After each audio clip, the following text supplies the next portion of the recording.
que parece que há uma cooptação já total, né? Não é nem capenga mais, a coisa já está escrachada. Já perderam o pudor. Não tem mais aquela coisa disfarçada, sabe? De ir lá no cantinho dar uma urinada. Não, já está assim, ó. Já está escrachado demais. Ninguém vai mais no cantinho, na moitinha, não. Já perdeu-se qualquer decoro. Aí o que me preocupa, lembra que o Lula, ele falou, vou descontinuar o programa das escolas cívico-militares. Sem razão alguma. Vou descontinuar, descontinuou. E a gente debateu aqui que ele diz escola cívico-militar. Não é escola militar, é uma escola que ensina bem português e matemática.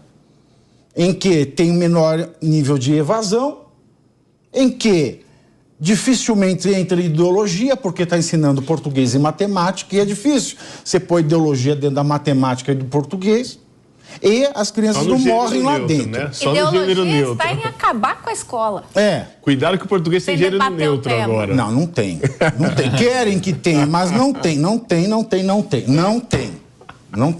Pergunta lá em Lisboa. Tá? Não tem. Bom, então as crianças não morrem lá, ensina português, matemática, ensina português, matemática. Fala, não quero. A gente já viu aquela história dos kits de robótica, os do Lira, que foram comprados para a escola que não tem privada, mas o Lula, né, ele cancelando aquelas do programa do governo federal. Né? Houve um cancelamento em que o Lira mandou para uma escola que não tem tomada, não tem energia elétrica, eu acho. É solar, né? Energia solar. Você liga na terra, assim, você põe na terra telúrica, a bateria Duracell. Aí o Lula, ele cancelou robótica. Aí ninguém está preocupado com matemática e língua portuguesa, que segundo os países escandinavos, né, é o que prepara a criança, a pessoa, para não cair em fake news. Porque quando você faz leituras equacionadas, que você aprende pela matemática e a boa língua portuguesa, você não é vítima nem propagador de fake news. São países sérios que dizem isso, como a Dinamarca, tá? Mas ao invés de pensar em português e matemática, que era ensinado na escola cívico-militar, que foi descontinuado pelo governo Lula sem justificativa, você dá ênfase agora na educação sexual, senhores, nas questões de como fazer brigadeiro em casa, etc. e tal.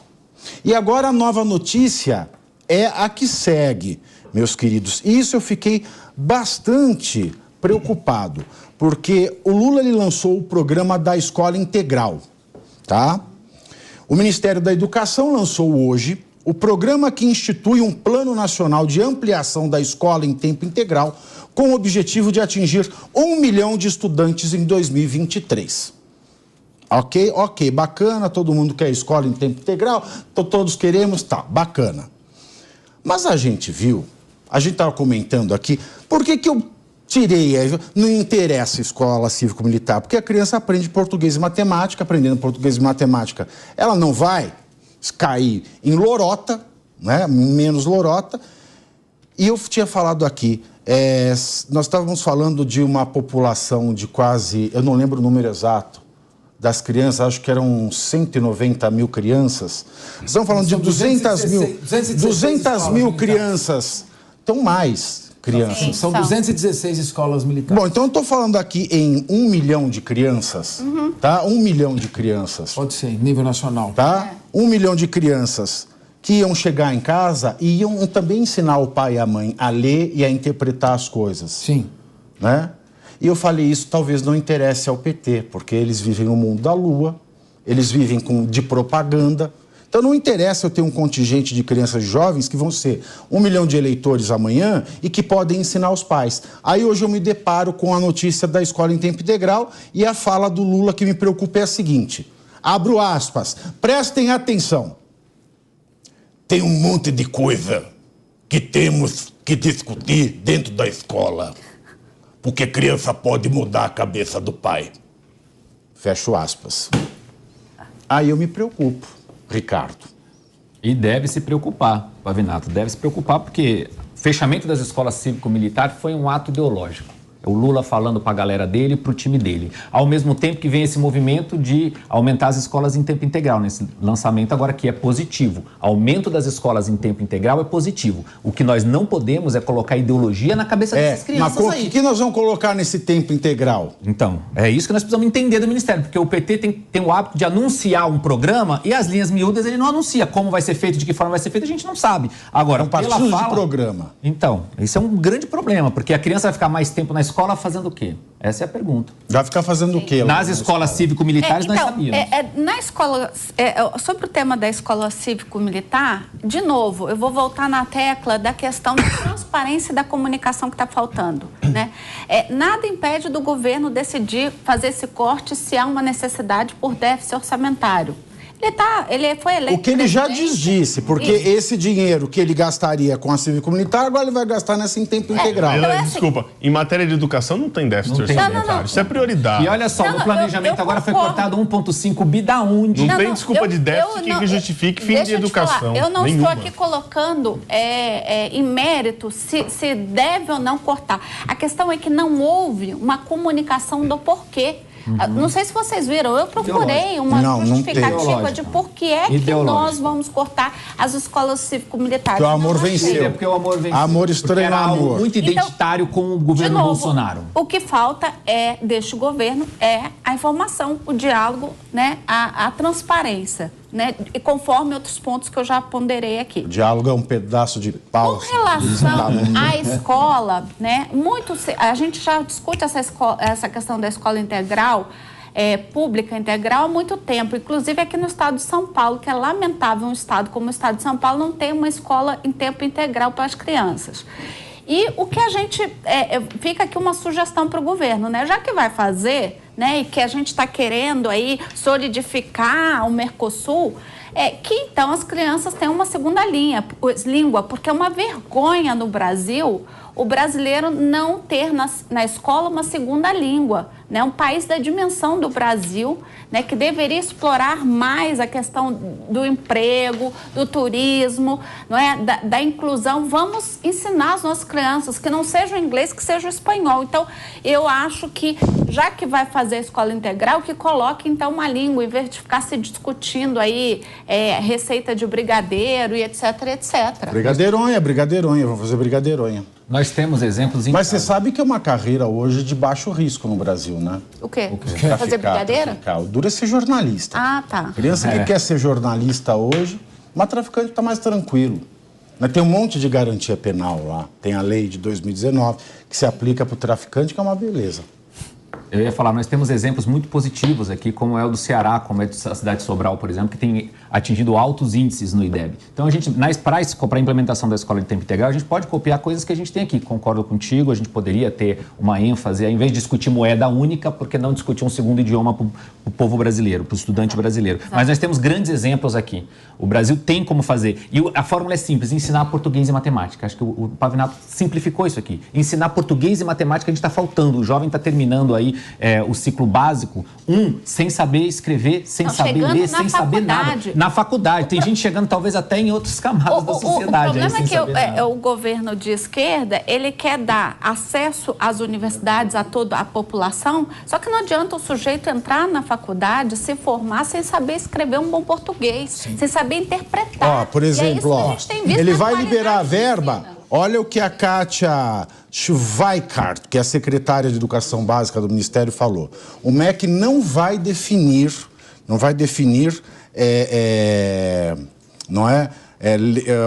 um número de matrícula ou o conteúdo, etc. Nós usamos como base a política mais distributiva do país, que é o Fundeb, para entender como equaliza no Brasil os discursos que são distribuídos. Então, ele já nasce equitativo. O MEC vai trazer o fomento e cada um vai apostar onde precisa.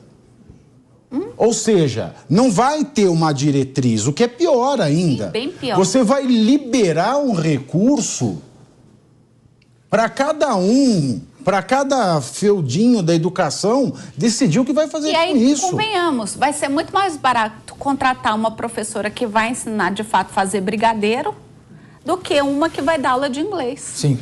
Aí a questão, eu acho que quem colocou muito bem essa questão, você estava no Direto ao Ponto quando veio o governador Eduardo Leite. Sim. Você estava lá. Ele diz o seguinte, olha, não é que as escolas cívico-militares vão resolver todo o problema da educação, até porque elas têm um orçamento elevado e você não consegue isso atingir toda a rede pública. Mas tem muita gente, no Rio Grande do Sul tem 92 escolas cívico-militares, com ampla aprovação popular. A população gosta. As crianças que lá se encontram não se evadem, tem uma taxa mínima de evasão escolar. Por que não permitir que essas crianças continuem usufruindo do que já estão? Para que retirar das pessoas que estão satisfeitas? Tem tanta crítica no ensino público no país. Quando você cria um modelo que, embora não seja um modelo que pretende alcançar toda a rede pública de educação, que está sendo satisfatório, qual a razão pela qual vamos tirar? Aqui no estado de São Paulo, Elaine, nós temos aqui, teve 261 novas escolas de ensino integral que entraram no programa, somando-se as 364 escolas que já existem. Tá. Então, existem escolas de período integral aqui no estado de São Paulo. Eu acho que esse é um programa excelente, porque a criança, quando está na escola em período integral, não está na rua, sofrendo ação de traficantes. Muitas vezes elas vivem em áreas de extrema vulnerabilidade, Exato. com promiscuidade dentro do próprio lar. Então, você pode completar a atividade docente com atividades esportivas, culturais, lúdicas. Isso é muito bom. Então, o modelo das escolas integrais, quanto maior o número de escolas integrais, melhor. E as escolas cívico-militares estão dando certo, para que tirar isso da população? Sim. Por uma questão ideológica. Tem que ser ações complementares, como você está falando. E te digo mais, eu fiz o primário num período onde a gente tinha educação moral e cívica na escola, que não se tem mais. Sim. E nem por isso eu acho que aquilo foi uma ideologia ou lavagem... educação moral e cívica e depois era o SPB. Exatamente, foi ótimo, porque pelo menos eu sei os hinos. Se duvidar, as crianças hoje saem da escola sem saber o hino da bandeira, o próprio hino nacional... Né? Então, pelo menos essa base a gente tinha de civilidade, de amor à pátria, de conhecer, por exemplo, os símbolos nacionais. Isso é disciplina, respeito ao próximo. Eu vi alguém não sabendo o que significavam as estrelas da bandeira do Brasil. Isso é falta de uma aula de moral. Sim. E olha que interessante, as escolas cívico-militares têm uma inclusão maior desse tipo de conteúdo. Além da disciplina que se tem dentro da sala de aula. Uma grande diferença entre as escolas públicas tradicionais e as cívico-militares é que há uma disciplina muito grande com o aluno. Você tem um nível de agressão, por exemplo, do estudante com os professores muito maior na escola pública tradicional. Exato. Você conversa com um professor hoje, tem muitos professores hoje que estão afastados, sim, porque tem medo de dar aula. Você tem falta de hierarquia, falta de disciplina. Qual é a consequência? Falta de respeito ao próximo. Exatamente. E violência, que é o que nós estamos... Então, eu pergunto, para quê? Temos que aplaudir, sim, a chegada de escolas em período integral. E a União deveria ajudar mais com verbas o município nas creches e também o ensino fundamental na escola pública estadual. Porque o grosso da verba do orçamento fica com a União. E ela deveria ajudar mais os estados a cumprir essa missão. E acredite, um dos nossos maiores erros na educação brasileira é que parte do orçamento que está na União é destinado ao ensino superior. Exatamente. Não é ao ensino básico. Isso é corrigindo o dado. Eu falei certo, você falou errado. Você falou o número das escolas públicas no Brasil, que é 180 mil. As escolas cívico-militares eram cerca de 200 mil. 216. Cerca de 216. Tá? Você que está dizendo para corrigir. Estudantes. Isso aí os suanos ficam corrigindo as coisas que eu falo certo. E eu quero aproveitar e dizer que um telespectador, o André, acabou de dizer que o Congresso não passa o Pires, ele passa o Pires do tamanho da cúpula do Congresso. Boa, André. É isso mesmo. É, exatamente. E ainda furado. E aí essa questão ideológica agora é levada com uma naturalidade. O presidente fala que a criança tem muito a ensinar para os pais. Assim... Eu acho interessante porque as pessoas questionam. Estão questionando uma atitude do presidente. Certamente teve alguém que viu isso e aquilo. O problema é, quando o argumento é técnico, traga o argumento técnico. Olha, identificou-se que o desempenho de crianças das escolas militares é inferior das outras crianças. Isso é um argumento técnico. Sim. Identificou-se isso ou aquilo. O que não dá é para trazer argumento ideológico e querer depois que não seja questionado por isso. Ainda mais num programa que não define como vai ser essa escola em tempo integral. Exato. Vai passar um dinheiro sem saber o que vai ser feito. Ou seja, vai escoar mais dinheiro público. E se ele estava lá falando, não, é uma escola que custa muito... Até porque... custa muito essa Até escola. porque a gente sabe que existe muita emenda destinada na área da educação, porque tem gasto constitucional obrigatório, Sim. e não se sabe, inclusive, se esse aumento de turno na escola não é para justificar o aumento de aquisições, como a dos kits de robótica, por exemplo. Eu crio a necessidade do espaço para atender o aluno e a demanda de se comprar coisas novas para ocupar naquele espaço. Robótica. É o kit de robótica no Brasil. E, aliás, lembrando da entrevista do governador Eduardo Leite, ele bem disse lá para nós que falta professores de matemática. Quer dizer, Exatamente. a gente está tendo um apagão de profissionais competentes, inclusive para a área da educação. Sim. Porque não se investe nessa área. A gente não tem Eu lembro, você fica no âmbito do debate, da polêmica. Agora, você esquece o básico. Ensinar matemática, ciências exatas, ensino profissionalizante. E a educação sexual que vem aí também, que eu já falei aqui semana passada, eu sou a favor de educação sexual, porque no Brasil o maior número de vítimas de estupro é ocupado por crianças. Então a criança ela tem que saber o que um adulto pode e não pode fazer com ela, até para ela chegar para a professora e ter alguém para quem falar, olha... Tem alguém em casa fazendo isso comigo. Eu estudei em colégio de jesuítas que tinha educação sexual dentro do... Mas assim, para proteger as crianças do alto número de estupro de vulnerável que nós temos no Brasil. A gente vai chegar lá, vai ter o que na escola? Vai ter aquelas coisas que a gente sabe qual é, né? Vai começar a entrar a linguagem neutra e vai começar aquela bobajada toda. Vai começar aquela bobajada toda. E agora, quem é que vai proteger as nossas crianças? Aliás, quem é que vai proteger o país? Porque isso é uma... Você está colocando dinheiro num projeto que está em aberto? Não. Nós vamos dar dinheiro para as escolas. De acordo com o quê? Com a atração, com o maior número de matrículas. Mais uma vez, você aposta na quantidade e massacra a qualidade. Pois é. Então a gente está entrando num círculo de dominação perpétua. A gente está formando uma horda de eleitores do PT. Nós estamos olhando os sistemas que deram errado e procurando ampliar o nosso sistema que já dá errado. Por que não se olha para a revolução que foi feita na Coreia do Sul, no Vietnã, na Malásia, no Japão, na China, Sudeste da Ásia, com foco nas ciências exatas, na formação técnica, e veja onde estão esses países. E veja o que está acontecendo com os países da Europa Ocidental que estão no caminho inverso. Então, a gente, em vez de aplicar aquilo que funciona, que é professor capacitado em sala de aula, aluno motivado e com estrutura de ensino, nós ficamos buscando esse tipo de saídas que não tem nada a ver com educação. Depois a gente quer falar em produção de pesquisa de qualidade no país, mas sem a base. Sim. Como alguém vai aprender a pesquisar com qualidade lá na frente, na vida profissional ou numa pós-graduação, se ela não aprendeu na base a fazer isso? A gente tem ainda um número, como o Pavinato falou, aumentando o número quantitativo, mas de analfabetos funcionais, que sabem ler, mas não sabem interpretar o texto. Tem aluno em quarto ano de direito, às vezes... O cara não consegue formar um parágrafo, às vezes uma ideia. Mas o Capês, eu vi um currículo de faculdade semana passada e fiquei pasmo. O que é linguagem jurídica? Eu perguntei. É aula de língua portuguesa. Sim. Hoje se dá língua portuguesa na faculdade de Direito. Como é que pode? Pode sim, porque o sujeito vem com uma série de deficiências da base. Né?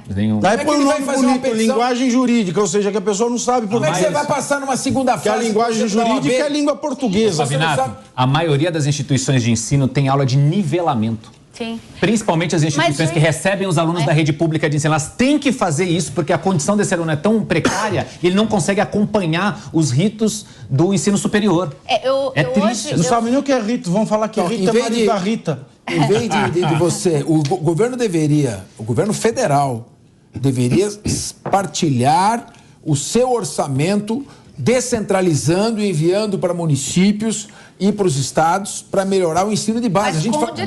A gente faz o telhado e esquece o alicerce. Mas com diretrizes, porque senão sim, claro. periga a gente ter aí um desequilíbrio regional. Mas e aí Brasil, você tem um Enem que pode começar confundem-se diretrizes com meretrizes. Aí depois vem um neném que ninguém entende como. Entendeu? E quem pariu o Matheus foi o embale. Sim. É assim que o Brasil está estruturado. E falando sobre isso, só para concluir, hoje eu li uma matéria, a Universidade de Coimbra, lá em Portugal, ela está aceitando o resultado do Enem dos brasileiros para ingresso nas graduações da universidade. E ela disse, olha, os estudantes do Brasil que vêm para cá, que já representam 1/5 dos estudantes de graduação, eles chegam aqui com precariedade na matemática.